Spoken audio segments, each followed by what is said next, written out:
Good morning विद्यार्थी मित्रांनो. मी प्राध्यापक प्रकाश लवांडे, श्री तिलोक जैन हायर सेकंडरी विद्यालय पाथर्डी अंतर्गत स्टडी फ्रॉम होम या उपक्रमामध्ये आपले स्वागत करतो. विद्यार्थी मित्रांनो, मागच्या लेक्चरमध्ये आपण केमिस्ट्री या सब्जेक्टचा जो न्यू रिवाइज सिलेबस आहे त्याबद्दल आपण चर्चा केली. आजच्या लेक्चरमध्ये आपण त्या फिजिकल केमिस्ट्रीमधील जो एक सॉलिड स्टेट हा टॉपिक आहे, फर्स्ट टॉपिक, त्यामधील काही टॉपिक्स आज आपण या लेक्चरमध्ये कव्हर करणार आहोत. विद्यार्थी मित्रांनो, मागच्या वर्षी तुम्ही स्टेट्स ऑफ मॅटरमध्ये सॉलिड, लिक्विड आणि गॅस पैकी लिक्विड आणि गॅस या दोन स्टेटचा डिटेलमध्ये अभ्यास केला आणि यावर्षी इयत्ता 12वीसाठी त्यातील सॉलिड स्टेट ही स्टेट बद्दल आपण डिटेल्समध्ये बघणार आहोत. हा जो टॉपिक आहे हा 3 डायमेन्शनल स्टडी ऑफ सॉलिड आहे. यामध्ये विद्यार्थ्याचं इमॅजिनेशन पॉवर त्यांचं खूप चांगलं असतं, त्यांना हा टॉपिक खूप चांगल्या प्रकारे समजतो. तर सुरू करूया आपण टॉपिक सॉलिड स्टेट. आजच्या लेक्चरमध्ये आपण ज्या 4 टॉपिक्स बद्दल बघणार आहोत त्यामध्ये सुरुवातीला इंट्रोडक्शन असेल, त्यानंतर टाइप्स ऑफ सॉलिड्स, त्यानंतर आयसोमॉर्फिझम आणि polymorphism and classification of crystalline solids. तर ह्या 4 टॉपिक बद्दल आज आपण या लेक्चरमध्ये बघणार आहोत. So we'll start with the introduction. As you know that the first term they have given is a matter. So matter is nothing but anything that occupies space and has mass, we call as a matter. Already all of you know about this.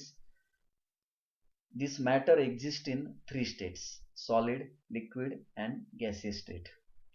These 3 states of matter, they are interconvertible. म्हणजे सॉलिडचं रूपांतर लिक्विडमध्ये होतं, लिक्विडचं रूपांतर गॅसमध्ये होतं, किंवा गॅसचं रूपांतर liquid to again solid. Means these 3 states are interconvertible by either change in temperature or either pressure.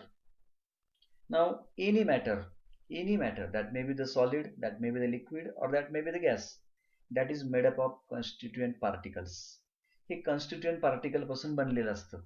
Okay, so constituent particle काय काय असू शकतात मॅटरचे? So constituent particles of matter, that may be the atom, that may be the ion or that may be the molecules. Okay, आणि हे जे particles आहेत, these particles are held together by interparticle force. These particles are held together by interparticle force. Means interparticle force is a attractive type of force which binds these particles together. Okay, but actual state of matter काय आहे? That depends upon the intermolecular force and thermal energy. Okay, म्हणजे तुमच्या state of matter काय आहे? Solid आहे की liquid आहे की गॅस आहे? हे कशावर अवलंबून असतं? तर इंटरमॉलिक्युलर फोर्स आणि थर्मल एनर्जी यांचा बॅलन्स. ओके, म्हणजे यापैकी कुठली फोर्स जास्त स्ट्रॉंग आहे, that will decide the state of matter. 11th क्लासमध्ये तुम्ही बघितलेलं आहे की इंटरमॉलिक्युलर फोर्स म्हणजे काय. So intermolecular force is the force that binds the particles together. It's attractive type of force. तो पार्टिकलला एकत्र आणतो आणि त्याला अपोज करण्याचं काम दुसरा फॅक्टर करतो, तो म्हणजे thermal energy. So what is thermal energy? Thermal energy is a measure of kinetic energy of the molecule.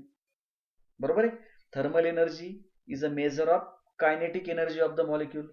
आणि kinetic energy of the molecule depends upon temperature. Temperature जर वाढलं कायनेटिक एनर्जी वाढते, आणि कायनेटिक एनर्जी जर वाढली तर thermal energy वाढते. म्हणजे थर्मल एनर्जी काय करते? थर्मल एनर्जी जर वाढली एखाद्या स्टेटची तर काय होतं? हे particles they go away from each other, they go at a maximum distance. So obviously if thermal energy is higher than intermolecular force, the state of matter become gaseous state. And if the intermolecular force, if it is stronger than thermal energy, the state of matter become solid. Okay, so we define what do mean bye solid state? म्हणजे सॉलिडच्या बाबतीत काय असेल तर intermolecular force हा खूप जास्त असेल, म्हणजेच हे जे पार्टिकल्स असतील they are bind together. Okay, so because of that binding, the solids they have definite shape, the solids they have definite volume, and because of that strong arrangement of particles in the space, the solids they are rigid. Okay, so based on this you can define, you can make the definition of solid. Remember, very important definition. What are solids? So solids are nothing but the form of matter. असा एक मॅटरचा form आहे की which having definite shape and volume and possesses rigidity. Okay, then I have a definition. What are solids? Solid is a form of matter which having definite shape and volume and possesses rigidity. Means solids are rigid. Rigid means you cannot compress them, they are harder, you cannot compress them. And rigidity originally त्यामध्ये rigidity कशी येते? That is because of strong intermolecular forces of attraction. हे particles एकत्र बांधून ठेवलेले असतात, जास्त closely pack असतात, त्यामुळे ऑब्विसली इंटरमॉलिक्युलर फोर्स जास्त स्ट्रॉंग असतो आणि त्यामुळे solids are rigid. Sometimes they may ask the question, why do solids are rigid? So solids are rigid due to presence of strong intermolecular forces of attraction. Now, as you know that there are different examples of solids around you. For example, gold is a solid substance, silver is a solid substance, your copper is a solid substance, or your even iron is a solid substance. And these different solids have different properties. You know that gold is very much precious than other elements shown in the picture. So different solids have different properties, and all these properties these properties depends upon the properties of this solid depends upon the constituent particles. Okay, ह्याच्या properties आहेत ह्या कन्स्टिट्युएंट पार्टिकलवर अवलंबून असतात. Okay, and the second factor, that is a binding force between them. की particle वर फक्त अवलंबून नसतात ह्याच्या प्रॉपर्टीज, तर ह्या प्रॉपर्टी आणखी कशावर अवलंबून असतात? Binding force between them. की हे जे पार्टिकल्स आहेत आता सांगितल्याप्रमाणे ॲटम्स, आयन्स आणि मॉलिक्युल्स हे कशा प्रकारे बाइंड करून ठेवलेले आहेत त्याच्यावर देखील ह्या सॉलिडच्या प्रॉपर्टीज अवलंबून असतात. Okay, so not only depends upon particle. हे असं जर असतं तर for example carbon has two isotopes, graphite and diamond. Okay, both are made up of carbon, means the particle is same carbon in graphite as well as carbon is in diamond also. But as you know that graphite is very soft and diamond is the hardest known material. म्हणजे फक्त पार्टिकलवर ह्या properties अवलंबून नाही आहेत. सॉलिडच्या properties ह्या फक्त पार्टिकलवर अवलंबून नसतात. ह्या प्रॉपर्टीज त्याच्यामध्ये कुठल्या प्रकारचा बाइंडिंग फोर्स आहे ह्या बाइंडिंग फोर्सवर देखील अवलंबून असतं. आणि म्हणून आपल्याला याच्यामध्ये मेनली सॉलिडमध्ये कुठले कुठले बाइंडिंग फोर्सेस आहेत म्हणजेच इंटरमॉलिक्युलर फोर्सेस आहेत त्याबद्दल आपल्याला डिटेल्समध्ये बघायचं आहे. So how does actually solid looks like at particle level, at particle form? That is again very important, कारण आपल्याला सॉलिडचा पार्टिकल लेवलला जाऊन विचार करायचा आहे. सॉलिडचं इंटरनल स्ट्रक्चर आपल्याला ह्या चॅप्टरमध्ये मेनली बघायचं आहे. आणि मग एकदा इंटरनल स्ट्रक्चर जर कळलं तर मग त्याच्यावरून आपण सॉलिडच्या प्रॉपर्टीज, त्याच्यामध्ये कुठला प्रकारचा फोर्स आहे त्याबद्दल आपण बघू शकतो आणि त्यानुसार मग त्या सॉलिडचं ॲप्लिकेशन आपण अप्लाय करतो किंवा त्या पद्धतीने आपण तो युटिलाइज करतो. So this is the picture how solid looks like at particle level. इथं जे तुम्हाला स्पेअर्स दिसतात ना, हे स्पेअर्स म्हणजे पार्टिकल्स असतात सॉलिडमधले. मग हे पार्टिकल काही पण असू शकतात. That may be the atom, that may be the ion or that may be the molecule. काय कळतं आपल्याला या पार्टिकल्सकडे बघून? तर हे जे पार्टिकल्स आहेत हे जास्त क्लोजली पॅक आहेत. त्यांच्यामध्ये कुठल्या प्रकारचं डिस्टन्स नाहीये. एक पार्टिकल दुसऱ्या पार्टिकलला डायरेक्टली टच झालेला आहे सॉलिडमध्ये. पण हे पिक्चर लिक्विड आणि गॅसेसच्या बाबतीत नसेल. लिक्विडमध्ये हे जे पार्टिकल्स असतील हे थोडे एकमेकापासून दूर असतील आणि गॅसेस स्टेटमध्ये हे पार्टिकल एकमेकापासून खूप जास्त अंतरावर असतील. ओके, म्हणजे त्या ठिकाणी रँडमनेस आहे. गॅसेसमध्ये आपण म्हणू शकतो तिथे रँडमनेस आहे, पण सॉलिडमध्ये मात्र हे पार्टिकल्स एकमेकाला घट्ट चिटकून असतात. आणि म्हणून आपल्याला ह्या सॉलिडच्या बाबतीत काही ठराविक इम्पॉर्टंट कॅरेक्टरिस्टिक्स आहेत, ह्याबद्दल आपल्याला माहिती पाहिजे. So we'll see the properties of solid. As you know that the solids are made up of particles. या ठिकाणी एक स्पियर दाखवला आहे. एक स्पियर म्हणजे काय, तर एक पार्टिकल आहे सॉलिडचा. मग तो पार्टिकल काही पण असेल, ॲटम, आयन किंवा मॉलिक्यूल असेल. एक दुसरा पार्टिकल त्या ठिकाणी दाखवला. म्हणजे सॉलिडमध्ये हे जे दोन पार्टिकल्स आहेत ते एकमेकाला एक्झॅक्टली असे टच झालेले असतात. ओके, आणि ह्या दोन पार्टिकल मधले जे न्यूक्लिय आहे त्यांचं न्यूक्लियस मधलं जे डिस्टन्स आहे त्या डिस्टन्सला म्हणतात इंटरमॉलिक्युलर डिस्टन्स. ओके, सपोज हे दोन मॉलिक्युल्स आहेत, तर या दोन मॉलिक्युल मधलं हे जे डिस्टन्स आहे, distance between the two nuclei of the molecules, हे जे अंतर आहे, डिस्टन्स आहे, this intermolecular distance is very short in solid. Remember, this is a very first important property of solid. That is, intermolecular distance is very short in case of solids. Then next property of solid is intermolecular force. आता सांगितल्याप्रमाणे काय असेल intermolecular force? So intermolecular force is the strong in case of solid. हा force सगळ्यात जास्त strong असेल सॉलिडच्या बाबतीमध्ये. लिक्विडमध्ये हा फोर्स बिटवीन द मॉलिक्युल्स हा थोडा वीक असेल आणि म्हणून लिक्विडला फ्लुइडिटी असते. ओके, आणि गॅसेसच्या बाबतीमध्ये इंटरमॉलिक्युलर फोर्स वीक असेल, तिथं थर्मल एनर्जी जादा असेल आणि त्यामुळं दे have the property of compressibility. Gases, they are compressible. Liquids, they have fluidity. Okay, and solids, they are rigid. तर ह्या ज्या तीन मेन प्रॉपर्टीज आहेत त्या तीन स्टेटच्या असतील. ओके, त्यानंतर solids are incompressible. Means you cannot compress the solid. कुठलाही तुम्ही एखादं गोल्ड सीट घ्या किंवा आयर्न सीट घ्या, तुम्ही किती कॉम्प्रेस करण्याचा प्रयत्न केला, you cannot compress the solid. Even any solid material you cannot compress that much. They are rigid. आपण बघितलं rigid का, because of strong intermolecular forces of attraction. त्यांच्यामध्ये intermolecular force हा खूप स्ट्रॉंग आहे and because of that solids they are rigid. The next property of solid is the constituent particles of solid. So what are the constituent particles? Atoms, ions and molecules. So they have fixed position. Okay, see this here, the constituent particles in the particular solid, they have fixed position.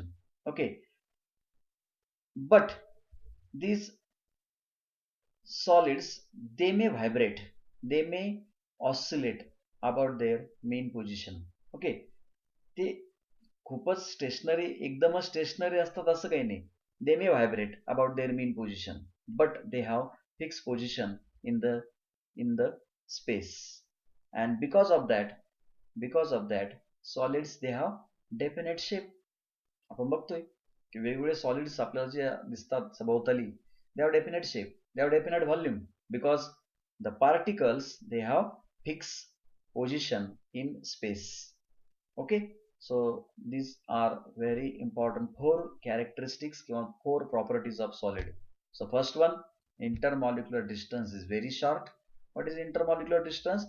Distance between the nuclei of the two molecules, that is intermolecular distance, is very short. Intermolecular force, that is very strong. They are incompressible and rigid. The constituent particles have fixed position and oscillate about their mean position.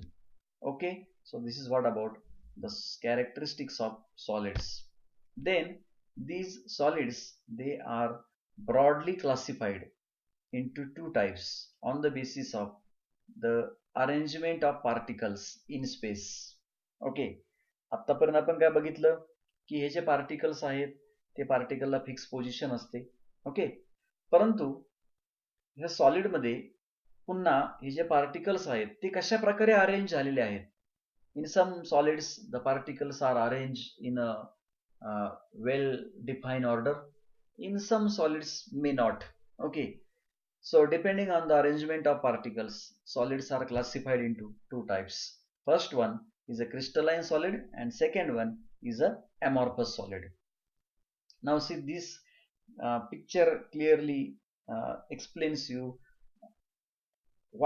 how is the arrangement of constituent particles in crystalline solid. So see here, so whatever arrangement of particle that is in regular and well defined manner, म्हणजे red sphere नंतर blue red ही arrangement आहे आणि ही एक long range order आहे. Okay, entire क्रिस्टलमध्ये ती arrangement अशी repeat होत जाते, त्या सॉलिडमध्ये रिपीट होत जाते. ओके, जर तुम्ही जर बघितलं ॲमॉर्फसमध्ये तर ती अरेंजमेंट अशी लॉंग रेंज दिसत नाही आपल्याला, ती शॉर्ट रेंज दिसते. Okay, so no doubt there is again the order of particles. Okay, particles are arranged but they have short range. Okay, so depending on this you have to see in detail what do you mean by crystalline solid and what do you mean by amorphous solids. So types of solid. So solids are classified into two types, crystalline solids and amorphous solid.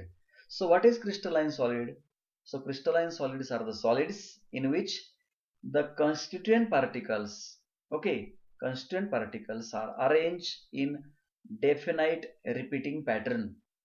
की हे जे particles आहेत एका definite pattern मध्ये repeat होतात. Okay, समजा एखादा ionic solid जर असेल तर कॅटायन, तर एनायन, नंतर कॅटायन, नंतर एनायन, कॅटायन, एनायन, तर अशी जी अरेंजमेंट आहे ही डेफिनाइट असते आणि रिपीटिंग पॅटर्न मध्ये असते. अशा प्रकारच्या सॉलिडला आपण क्रिस्टलाइन सॉलिड असं म्हणतो. So what are crystalline solids? The crystalline solids, हिची डेफिनेशन असेल आता, that constituent the solids in which the constituent particles are arranged in a definite repeating pattern, so they are called as a crystalline solids. Now in board exam they may ask what is crystalline solid and give the characteristics of crystalline solids. Okay, so what are the characteristics of crystalline solid? So first characteristics of crystalline solid, पहिली characteristic आहे की they have regularity and periodicity in the arrangement of constituent particles. की हे जे constituent particles आहेत त्यांची arrangement मध्ये regularity आहे. की तुम्ही कितीही लांब कितीही दूर गेले, लॉंग रेंज मध्ये गेले तरी पण त्यांच्या जी ऑर्डर आहे ती ऑर्डर ही त्याच्यामध्ये रेग्युलरिटी आहे. Okay, cation anion cation anion असं रिपीट होत जातं continuously and over a long range. आणि देर इज पिरियॉडिसिटी. ओके, पिरियॉडिसिटी त्या ठिकाणी आहे, तर ही पहिली कॅरेक्टरिस्टिक असेल. दुसरी कॅरेक्टरिस्टिक बघा, the arrangement of particle extend over a long range. Long range order असेल. ओके, लॉंग रेंज ऑर्डर असेल त्या ठिकाणी म्हणजे रिपीट होत जातात क्रिस्टलाइन सॉलिड मध्ये. Third characteristic of crystalline solid is that they have sharp melting point. त्यांचा melting point अतिशय शार्प आहे. शार्प मेल्टिंग पॉइंट म्हणजे काय की ॲट अ पर्टिक्युलर टेम्परेचर सगळा क्रिस्टलाइन सॉलिड मेल्ट होतो. That is they have sharp melting point. Why they have sharp melting point? Because of regularity and periodicity in of arrangement of constituent particles. आणि last characteristic आहे ती म्हणजे all crystalline solid except cubic crystal they are anisotropic in nature. तर हे anisotropic आहे. Okay, तर what do mean by anisotropic nature ते आपण नेक्स्ट स्लाइड मध्ये बघणार आहोत. त्यापूर्वी आपण या ठिकाणी या कॅरेक्टरिस्टिक्सचे रेड कलरचे मी हायलाइट वर्ड्स केलेले आहेत ते लक्षात घ्या कॅरेक्टरिस्टिक साठी. Okay, so first characteristic, there is regularity and periodicity in the arrangement of particle. Second one, they have long range order of particles. Third one, they have sharp melting point. And the last one, they are anisotropic in nature.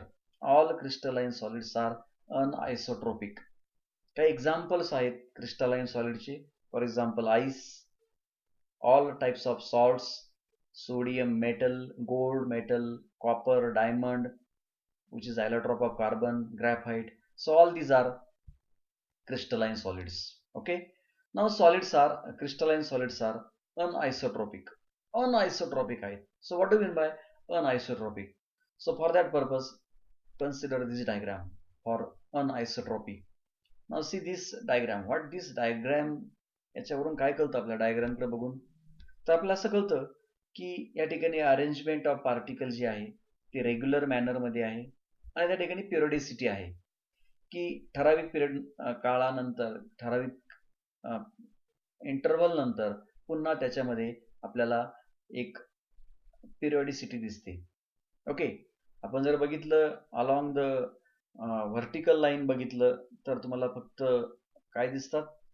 Red circle दिसतात किंवा blue circle दिसतात. Along A B axis जर बघितलं तर तुम्हाला blue circle किंवा blue particle दिसतात.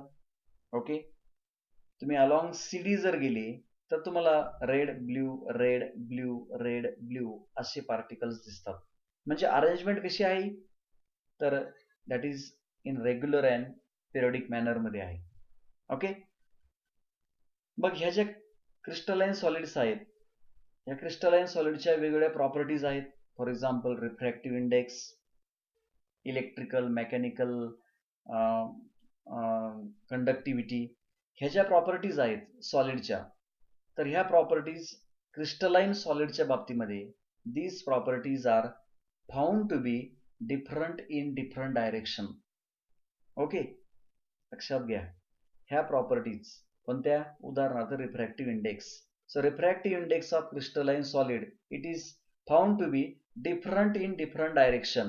म्हणजे along A B refractive index वेगळी असेल किंवा अलॉंग सी डी त्याची रिफ्रॅक्टिव्ह इंडेक्स वेगळी असेल. Okay, so this property of crystalline solid किंवा this ability of crystalline solid to change the values of physical properties when measured in different direction, so that is called as anisotropy. So all crystalline solids are anisotropic in nature.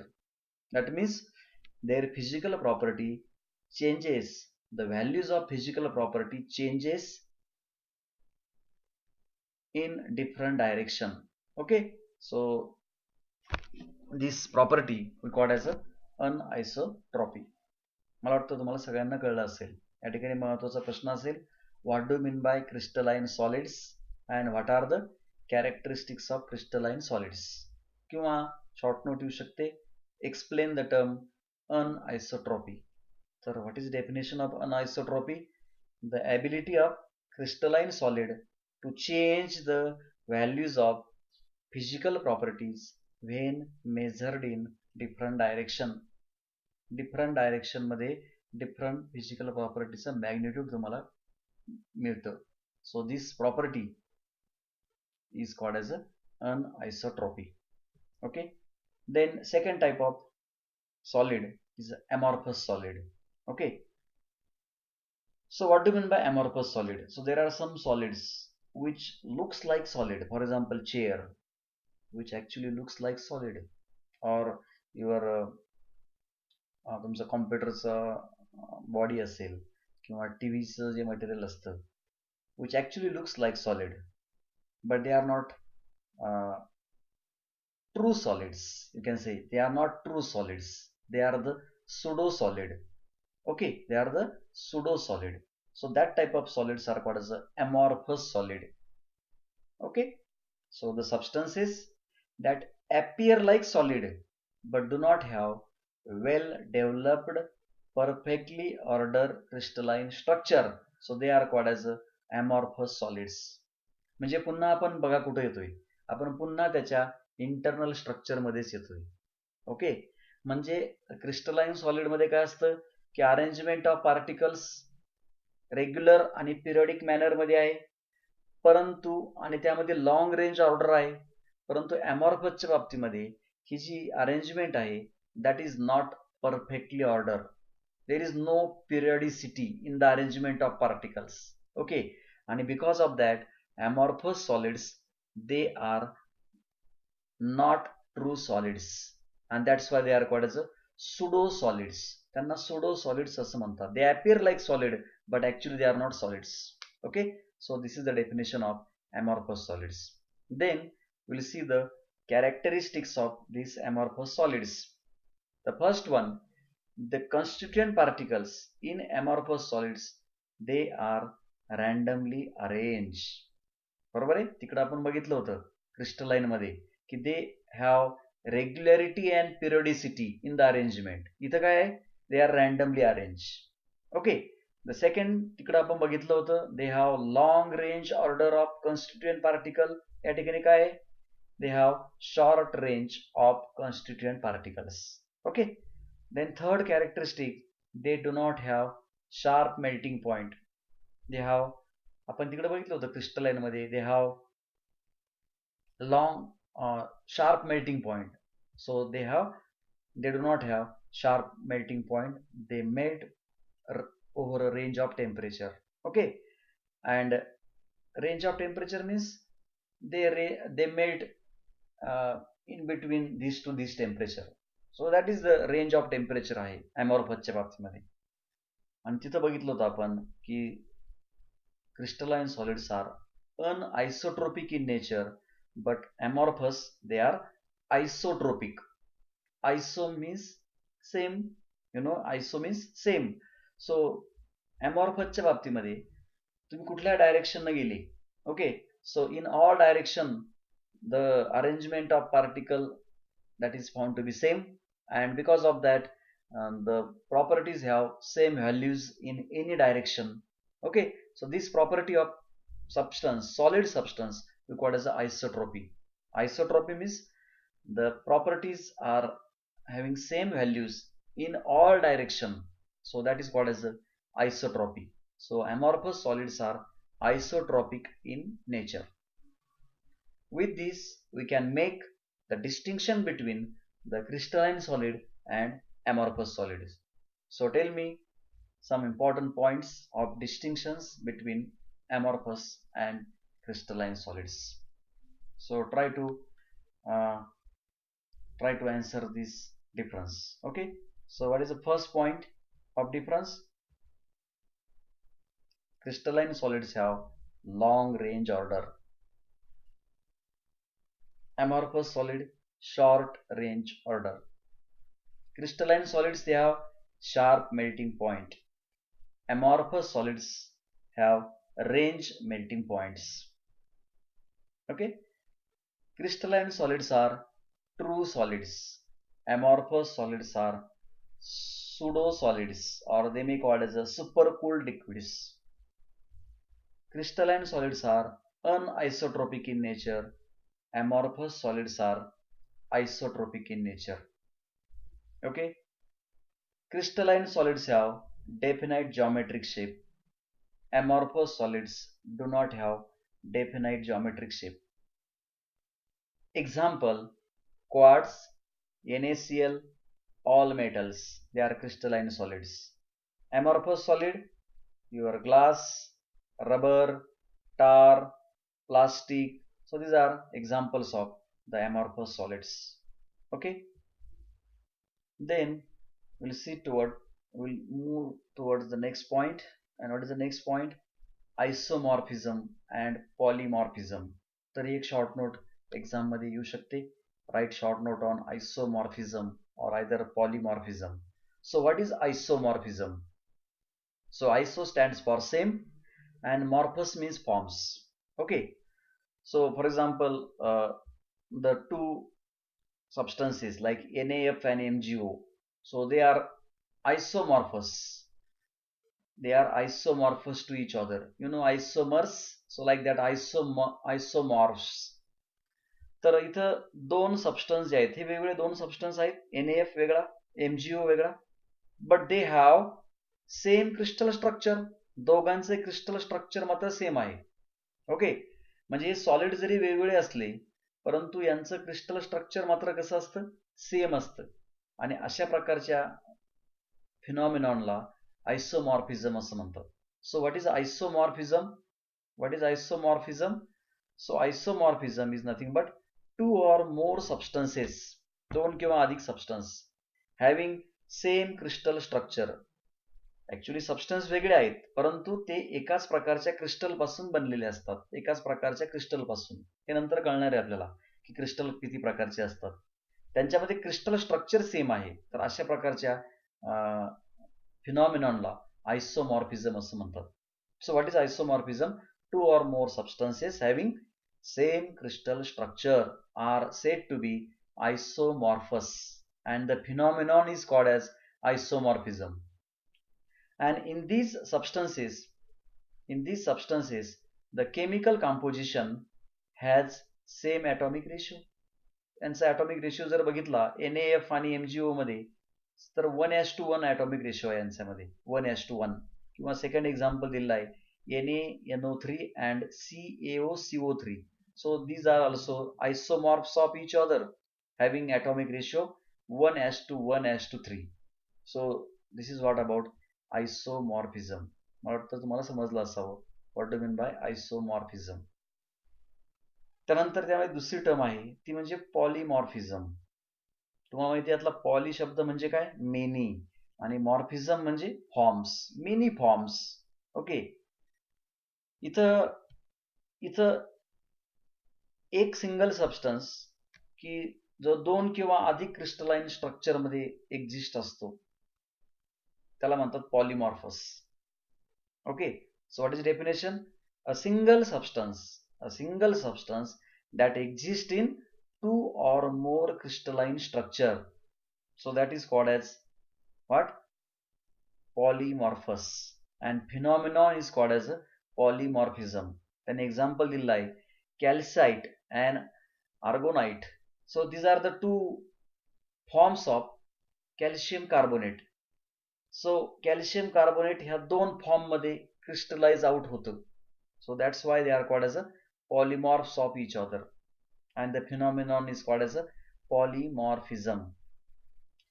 Substance मध्ये असेल तर त्याला आपण polymorphism म्हणतो, परंतु हा polymorphism phenomenon जर एलिमेंटच्या बाबतीमध्ये असेल तर त्याला आपण ॲलोट्रॉपी असं म्हणतो. तुम्हाला टर्म माहिती आहे allotropy. So what do mean by allotropy? Allotropy म्हणजे काय? तर for example carbon has different allotropes, graphite, diamond और fluorine. So graphite, diamond, fluorine, all these having the same element, that is carbon. Okay, so you can say these are the three polymorphic forms of carbon, and that show the phenomenon of polymorphism. Okay, तर ह्या दोन short note साठी महत्त्वाचे असतील. मी थोडक्यात revise करतो. आयसोमॉर्फिझम आणि polymorphism. आयसोमॉर्फिझम म्हणजे दोन किंवा अधिक सबस्टन्स की ज्यांचं क्रिस्टल स्ट्रक्चर सेम आहे त्याला म्हणतात आयसोमॉर्फिझम किंवा आयसोमॉर्फ्स. आणि phenomenon is called as a isomorphism. आणि पॉलिमॉर्फिझम म्हणजे काय?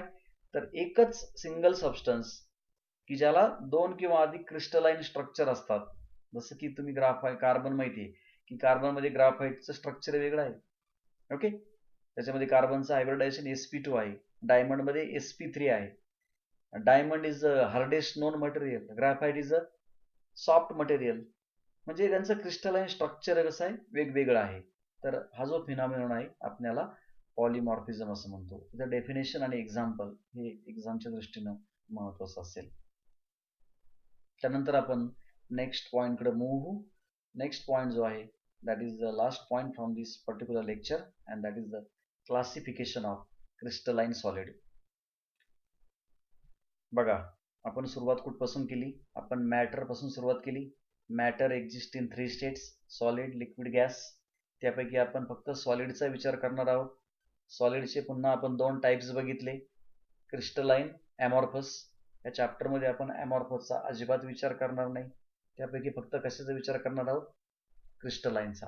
आणि आता त्या क्रिस्टलाइनचे पुन्हा वर्गीकरण करायचं आहे आपल्याला. Classification of crystalline solids. हे जे वर्गीकरण आहे, क्लासिफिकेशन आहे क्रिस्टलाइन सॉलिड्सचं, तुम्हाला माहित आहे की crystalline solids are made up of atoms, ions and molecules. तर this classification it is on the basis of the constituent particle of the solid, की याच्यामध्ये कॉन्स्टिट्युएंट पार्टिकल कोणता आहे आणि त्याच्यामध्ये कुठल्या प्रकारचा इंटरमॉलिक्युलर फोर्स ऑफ अट्रॅक्शन आहे. तर या बेसवर आपल्याला त्याचं वर्गीकरण करायचं आहे. इंटरमॉलिक्युलर फोर्स कोणता आहे आणि त्याच्यामध्ये कॉन्स्टिट्युएंट पार्टिकल कोणता आहे. तर या आधारावर आपल्याला सॉलिडचं क्रिस्टलाइन सॉलिडचं क्लासिफिकेशन बघायचं आहे. तर या आधारावर क्रिस्टलाइन सॉलिडचे एकूण 4 प्रकारे वर्गीकरण केलेलं आहे. The first one is a ionic crystal, the second one is a covalent network crystals, third one is a molecular crystal and the last one is a metallic crystals. Okay, तर हा topic खूप महत्त्वाचा असेल.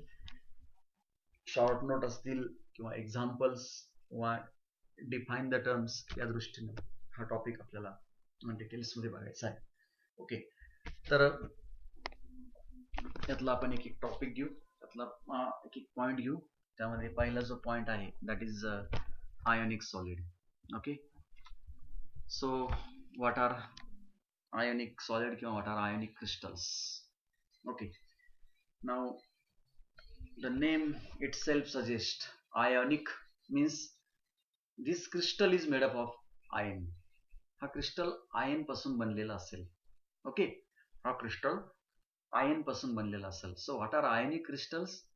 The ionic crystals are those crystals in which the constituent particles are charged ions. Okay, हे charge ion त्याच्यामध्ये असेल. Ions तुम्हाला माहिती आहे 2 प्रकारचे असतात, कॅटायन्स अँड एनायन्स. आणि generally you know anions are bigger in size than cation. Okay, so they are differ in size. So how you define ionic crystal? The crystals in which the constituent particles are charged ions, so they are called as what? Ionic solid. Okay, ionic crystals. मग याच्यामध्ये कुठल्या प्रकारचा inter particle force असतो? So in case of ionic crystal the particles are held together by electrostatic force of attraction. तुम्हाला माहिती आहे cations and anions किंवा any charge body they have the force of attraction which we call as a coulombic force of attraction और electrostatic force of attraction. So in case of ionic crystals the particles they are held together by electrostatic force of attraction, and because of this stronger electrostatic force of attraction ionic crystals are very hard and brittle and have high melting point. Okay, so this is the third point about ionic crystal. These ionic crystals are non-conductors of electricity. Remember, they are non-conductors of electricity in solid state. Solid state मध्ये ते electricity conduct करत नाहीत, परंतु they are good conductors when they melted or dissolved in water. Okay, let's say NaCl in solid state. मीठ घ्या, NaCl solid state मध्ये ते non conductor of electricity आहे, पण तेच NaCl जर तुम्ही मेल्ट केलं तर ते फ्यूज स्टेट मध्ये 2 आयन्स तयार होतात, Na+ and Cl-. So these ions may conduct electricity, or either NaCl dissolve in water, they form ions, and these freely ions they may conduct electricity. So this is what about your ionic crystal. एक short note type जर प्रश्न विचारला तर तुम्हाला या मुद्द्याच्या सहाय्यानं हे लिहिता येईल. एक्झाम्पल दिलेले आहेत NaCl, K2SO4, CaF2 आणि KCl. हे वेगवेगळे आयोनिक क्रिस्टल्स आहेत. इथे तुम्ही जर बघितलं फॉर एक्झाम्पल NaCl डायग्राम मध्ये जर बघितलं तर हे जे आयन्स आहेत ते आयन्स त्या क्रिस्टलमध्ये असे वेगवेगळे पॉइंटला त्या ठिकाणी त्यांचं फिक्स पोझिशन आहे. ओके, आणि त्यांच्यामध्ये अरेंजमेंट कशी आहे? रेग्युलर आणि पिरियडिक मॅनरमध्ये आहे. तर हा एक आयोनिक सॉलिड किंवा आयोनिक क्रिस्टल तुमच्या पुढे या डायग्राम मध्ये दिसतो. So this is what about ionic crystal. Okay, then next type of crystalline solid is a covalent network crystal. Covalent network crystal. आता covalent bond तुम्हाला माहिती आहे. ओके, covalent bond आपण जनरली ऑर्गॅनिक केमिस्ट्री मध्ये बघतो. Okay, covalent bond, the bond which is formed by sharing of electron pair, आपण त्याला covalent bond असं म्हणतो. तर इथं जो कॉन्स्टिट्युएंट पार्टिकल आहे कोव्हॅलंट क्रिस्टलमध्ये तो ॲटम असतो. आयन जर असेल तर आयोनिक क्रिस्टल, जर कॉन्स्टिट्युएंट पार्टिकल हा जर ॲटम असेल that become covalent crystal. So what is covalent crystal? The crystalline solid in which constituent particle are atoms, so that is called as a covalent crystal. Now what type of interparticle force is present in covalent crystal? So these constituent particles म्हणजेच atoms, they are linked by continuous system of covalent bonds. ह्या diagram मध्ये दिसतंय आपल्याला की this is a diagram of diamond. Actually ह्या diamond मध्ये तुम्ही बघितलं तर डायमंड मध्ये तुम्हाला माहिती आहे की प्रत्येक स्पियर हा म्हणजे कार्बनचा ॲटम आहे. Diamond is made up of carbon आणि हा प्रत्येक स्पियर हा कार्बनचा ॲटम आहे की जो sp3 हायब्रिडायझेशन त्याच्यामध्ये आहे आणि तो त्या ठिकाणी आपल्या सराउंडिंगला 4 कार्बन बरोबर असे 4 कोव्हॅलंट बॉन्ड फॉर्म करतो. नंतर तो कार्बन पुन्हा 4 कार्बनशी असं कंटिन्युअसली कोव्हॅलंट बॉन्ड फॉर्मेशन करतो आणि त्यामुळं एंटायर क्रिस्टल जो आहे तुम्हाला त्या ठिकाणी या टाईपचा दिसतो. So in case of covalent crystal, the constituent particles they are linked by continuous system of covalent bonds and the entire crystal is a single molecule. हा जो एंटायर क्रिस्टल आहे हा डायमंडच्या बाबतीमध्ये फक्त हा सिंगल मॉलिक्यूल आहे. ओके, हा एक सिंगल मॉलिक्यूल आहे म्हणजे त्या ठिकाणी मॉलिक्युलच क्रिस्टल आहे. ओके, डायमंडच्या बाबतीमध्ये. त्यानंतर as a result of this rigid and strongly bonded structure, these crystals are very hard, incompressible. You know, diamond is the hardest known material and which is very hard, very high melting point and incompressible. Okay, so because of the continuous giant network of carbon atoms in case of the diamond or any covalent crystals. The next point about this, the whatever electrons are there, so in case of carbon there are 4 valence electrons, so all these electrons they are localized in the covalent bond formation process, so there is no any free electron available, and because of that diamond or covalent crystals they are poor conductors of heat and electricity. Examples of covalent crystals: diamond, graphite, quartz, boron nitride, carborundum, silicon carbide, ALN. So these are aluminum nitride. So these are examples of covalent crystals. Okay, so all of you getting? So all these are the points to write short note on either covalent crystals. समजून घ्या. Okay, board pattern as well as entrance दोन्ही दृष्टीने तुम्हाला ह्या गोष्टी समजल्या पाहिजे. Okay, so what are covalent crystals? So first point, the constituent particles are atoms.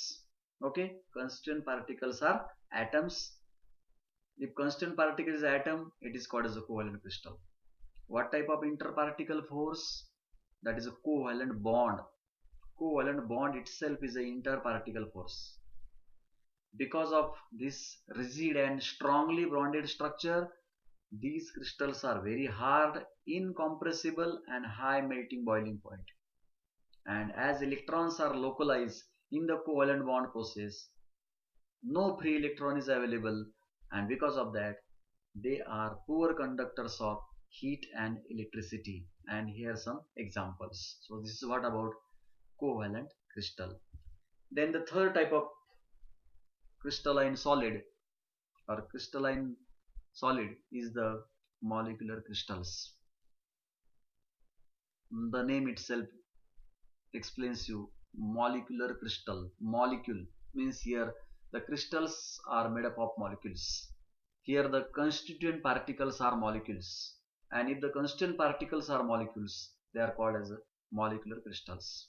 Okay, so there are some molecules like Cl2, which is gas, CH4 gas, hydrogen gas, carbon dioxide is a gas, oxygen is a gas under normal condition, normal temperature, pressure. Okay, and these different substances on solidification. Okay, solidification means by lowering the temperature and okay, by lowering the temperature and increasing the pressure, so you can solidify any gas, okay, into the solid substance, which we call as a molecular solids. So what are the examples of molecular solid? solid car solid ch solid ch4 solid so2. Okay, so these are substances which on solidification gives you the molecular solid. Now these molecules in molecular crystal, they are held together. The molecules are held together. So what? By interparticle force. So in case of molecular crystals, there are different types of various types of intermolecular forces. In 11th class states of matter, gaseous state मध्ये तुम्ही हे सगळे बघितलेले आहेत details मध्ये. त्यामध्ये बघा तुम्ही की मॉलिक्युलर क्रिस्टल मध्ये वेगवेगळ्या प्रकारचे इंटरमॉलिक्युलर फोर्सेस असतात. तर कोणते इंटरमॉलिक्युलर फोर्सेस असतात? त्यामध्ये पहिला आहे डायपोल डायपोल इंटरॅक्शन, दुसरा आहे dispersive or London force, and third आहे intermolecular hydrogen bonds. So in case of molecular solids, the weak intermolecular forces of attraction is there between the particles, and these intermolecular forces are of various types. So first type of intermolecular force is dipole dipole interaction. हे dipole dipole interaction कोणामध्ये असतं की जिथं molecule हे polar असतात. Polar मागच्या वर्षी बघितलं आपण सगळे, पोलॅरिटी कशी अराईज होते, डायपोल मोमेंट म्हणजे काय. जे मॉलिक्युल्स पोलर असतात त्यांना परमनंट डायपोल मोमेंट असतं, आणि असे डायपोल पोलर मॉलिक्युल्स एका मॉलिक्युलचं पॉझिटिव्ह दुसऱ्या मॉलिक्युलचा निगेटिव्ह पोल यांच्यामध्ये जो फोर्स ऑफ अट्रॅक्शन असतो त्याला म्हणतात dipole dipole. Okay, dipole dipole interaction. So this dipole dipole interaction is observed in solid HCl and solid SO2. बऱ्याच वेळा ऑब्जेक्टिव्ह टाइपला MCQ ला क्वेश्चन असतो बोर्ड पॅटर्न मध्ये पण, की सॉलिड HCl मध्ये कुठल्या प्रकारचं इंटरॅक्शन असतं, तर डायपोल डायपोल इंटरॅक्शन असतं. Okay,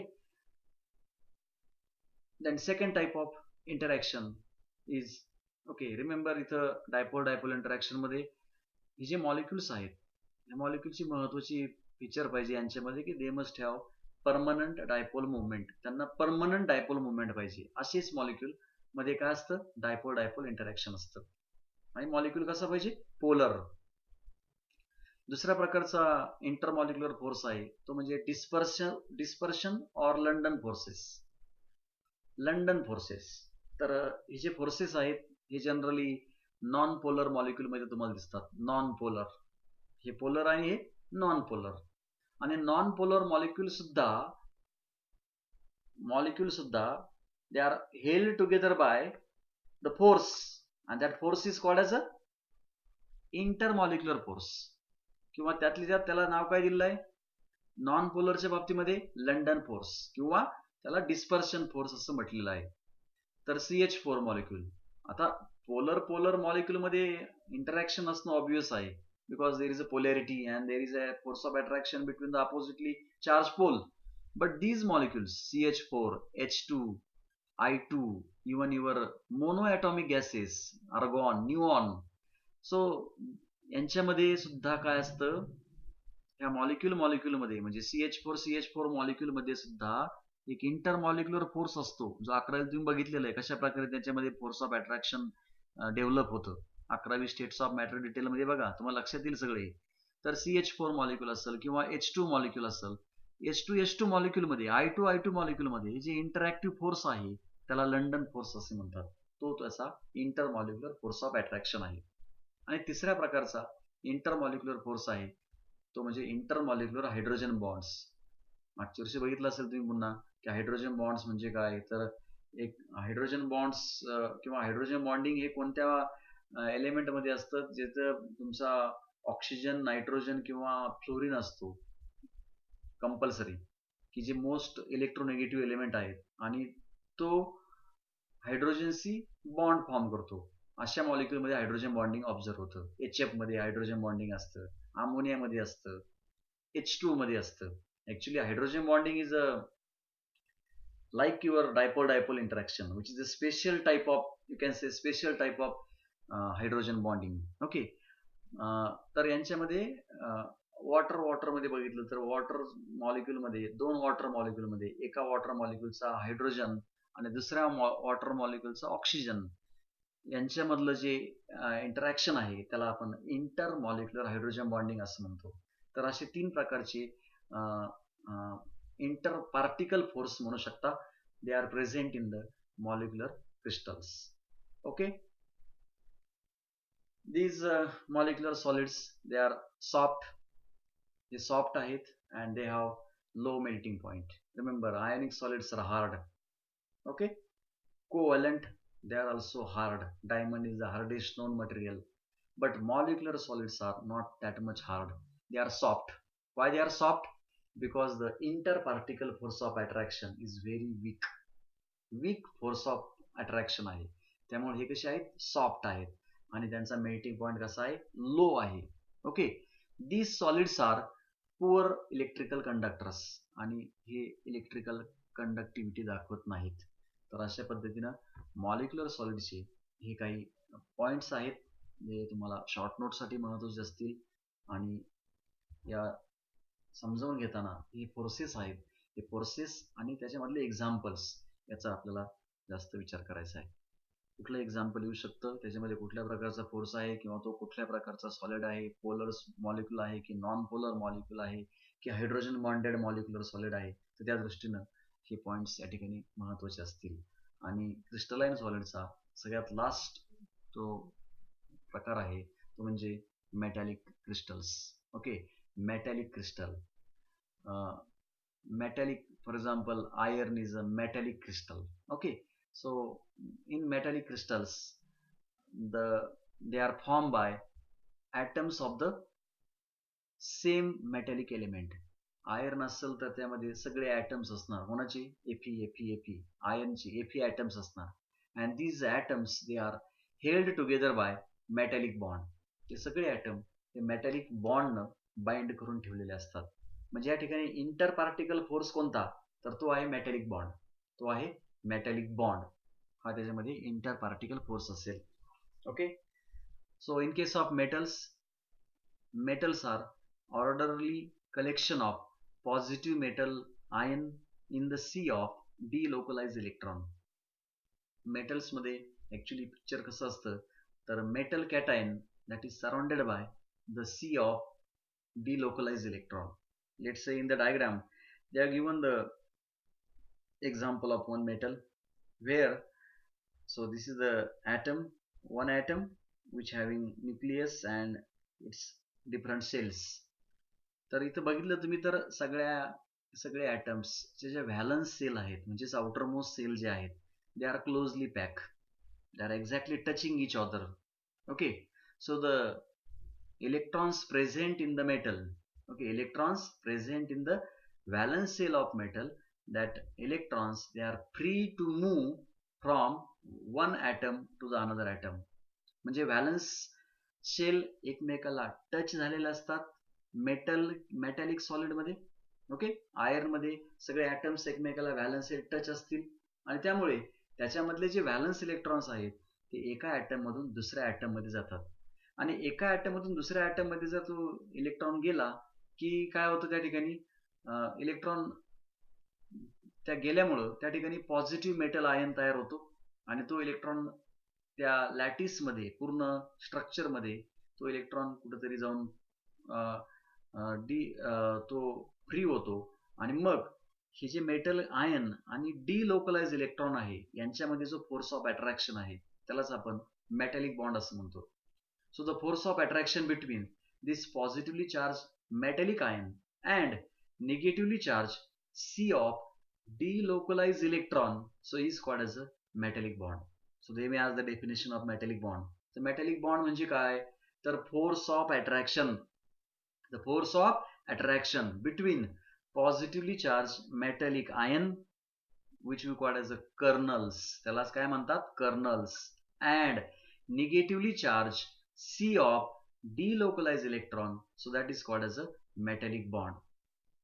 So these metals are malleable, so these are the properties of metal: malleable, they are ductile, and they have good electrical and thermal conductivity. Okay, so all metals, they are good conductors of electricity, because the picture of metal is just like the metal cations, they are deep into the sea of electrons. Okay, इलेक्ट्रॉनच्या समुद्रामध्ये metal cation deep झालेले आहेत, या टाईपचं मेटलचं internal structure असतं.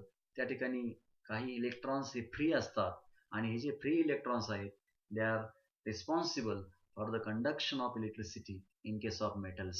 So generally group first second elements जे आहेत, sodium, potassium, calcium, lithium, किंवा काही D block elements Fe, Au, Ag, and these elements, they are the examples of metallic solid. So this is how we have been covered today, the classification of metallic solids. So up till now what we have been discussed, so we have started with the term matter. Then matter exists in three states: solid, liquid and gas. ह्या chapter मध्ये आपल्याला फक्त सॉलिडचा अभ्यास करायचा. सॉलिडचे पुन्हा दोन प्रकार, on the basis of arrangement of particles, crystalline, amorphous. जर अरेंजमेंट ही रेग्युलर रिपीटेड मॅनर मध्ये असेल तर दे आर क्रिस्टलाइन सॉलिड्स. जर अरेंजमेंट ही शॉर्ट रेंज मध्ये असेल, वेल डिफाईन ऑर्डर नसेल, ते असतं अमॉर्फस.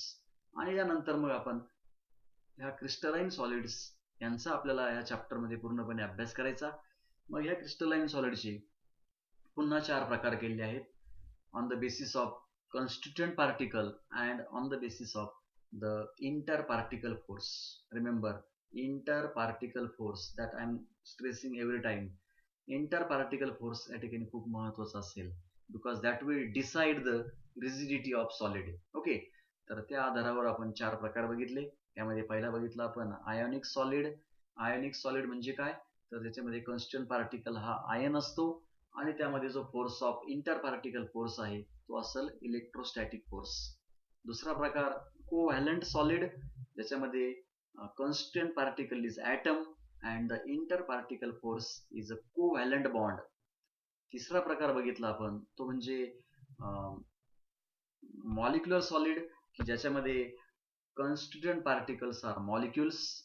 हे मॉलिक्युल्स पुन्हा दोन तीन प्रकारचे असतील, काही पोलर मॉलिक्युल असतील, काही नॉन पोलर मॉलिक्युल असतील, किंवा काही हायड्रोजन बॉन्डेड मॉलिक्युलर सॉलिड्स असतील.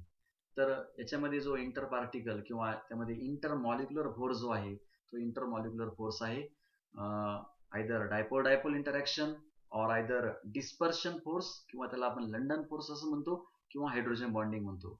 आणि लास्ट टाईप जो आहे दॅट इज मेटॅलिक सॉलिड, की ज्याच्यामध्ये जो इंटर पार्टिकल फोर्स आहे तो inter particle force is a त्याच्यामध्ये जो कॉन्स्टंट पार्टिकल आहे तो आहे metal cation deep into the sea of electron, आणि त्याच्यामधले जो इंटर पार्टिकल फोर्स आहे that is metallic bond. So this is how we have covered this lecture number 2 on the types of solid and classification of solid. Thank you.